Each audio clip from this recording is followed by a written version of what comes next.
The Scruffs by Doe Marn.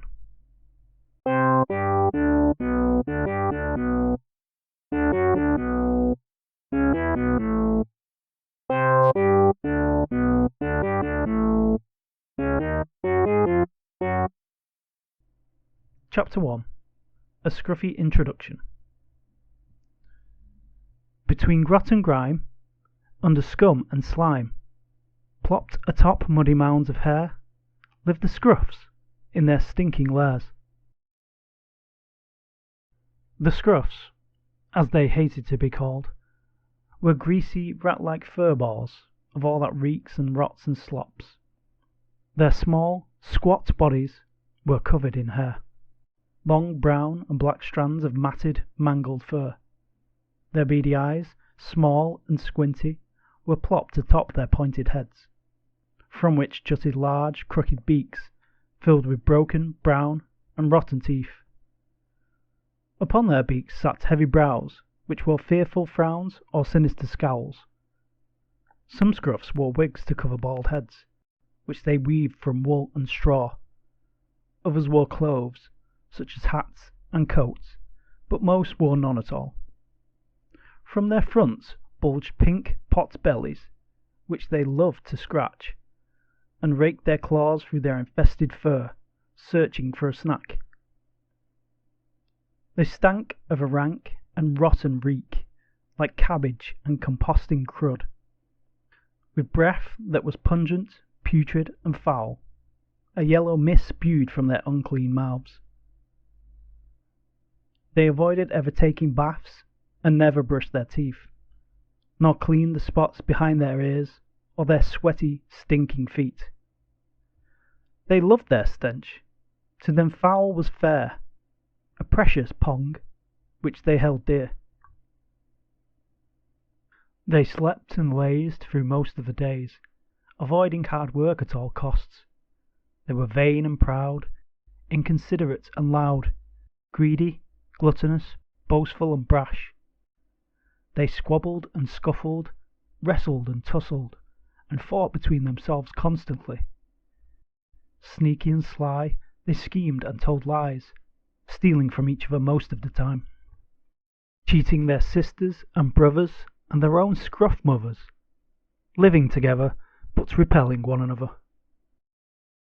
The Scruffs slurped and burped dung beetle broth, and ate snail, woodlouse, and slug stew. They baked mud and slime pies, earwig surprise, and boiled big bowls of worm and wasp soup. Maggots and ticks were picked from their fur and skewered onto hooks, then used as baits when they fished through the sludge of the stinking River Skug, over which they crept on tiptoe, slowly across the crust, trying not to fall between the cracks and sink beneath the mud.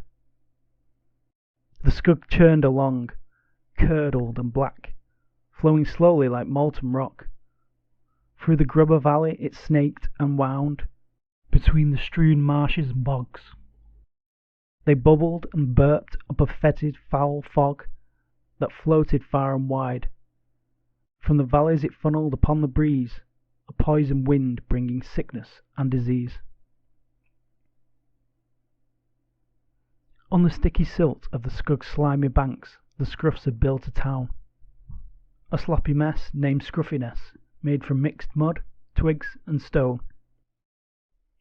Huts and shacks were sculpted and stacked between tall garbage mounds, which twisted and turned, teetered and lurched over their crooked homes.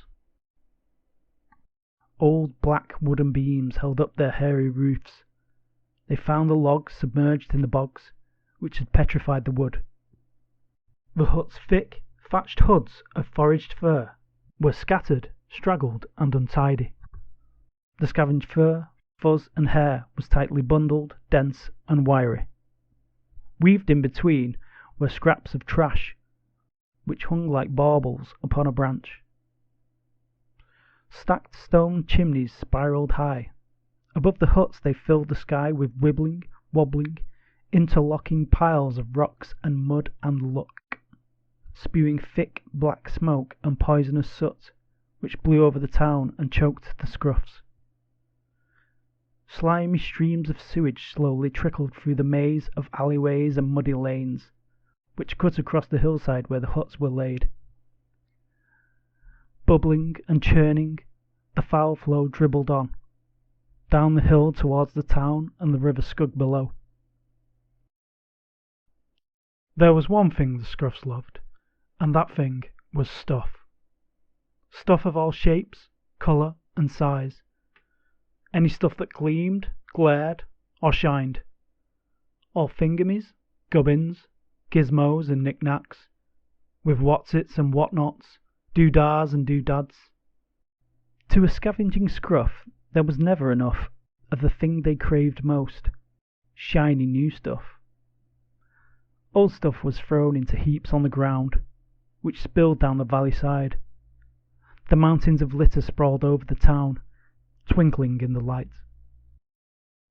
Precious stuff was hidden from jealous eyes that spied with envy and spite, guarding from Scruffs who would steal their prize or catch them and cause a fight. Some Scruffs slowly made new stuff from bits and pieces found, picking washed up stuff from the River Skug or dug up from the ground.